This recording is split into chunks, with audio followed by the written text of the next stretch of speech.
सेठ रामनाथ मर गया।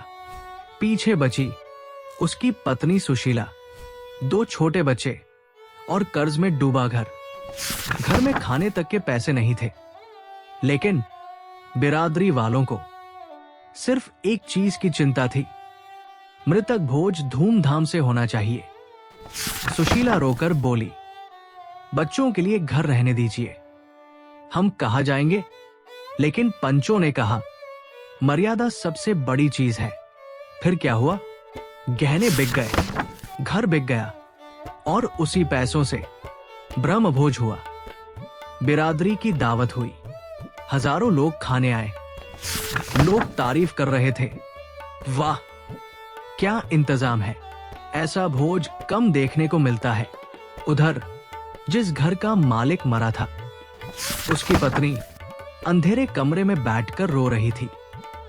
कुछ ही महीनों में घर का सारा सामान बिक गया। बच्चे रोटी को तरसने लगे। फिर एक दिन सुशीला भी बीमार पड़ गई और गरीबी, भूख और अपमान से लड़ते लड़ते वो भी मर गई। अब बची सिर्फ 14 साल की रेवती। मां के मरने के बाद रेवती अपने छोटे भाई को पाल रही थी। गरीबी थी, भूख थी, लेकिन लड़की में आत्मसम्मान अभी भी जिंदा था।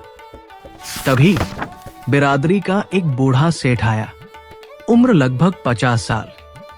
उसने कहा, रेवती की शादी मुझसे कर दो, बदले में रहने का सहारा मिलेगा, खाने को मिलेगा और बिरादरी की इज्जत भी बच जाएगी। सुशीला जिंदा होती तो शायद मर जाती, लेकिन अब फैसला रेवती को करना था। रेवती ने साफ मना कर दिया। तभी पंच बोले, लड़की नाबालिग है, हमें अधिकार है। उस रात रेवती देर तक अपने छोटे भाई को देखती रही, उसे बार बार गले लगाती रही। अगली सुबह वो गंगा स्नान के लिए निकली, लेकिन वापस कभी नहीं लौटी। उसकी लाश नदी में मिली और बिरादरी वालों ने सिर्फ इतना कहा, अच्छा हुआ बदनामी बच गई। मुंशी प्रेमचंद ने ये कहानी नहीं लिखी थी, उन्होंने समाज का असली चेहरा दिखाया था।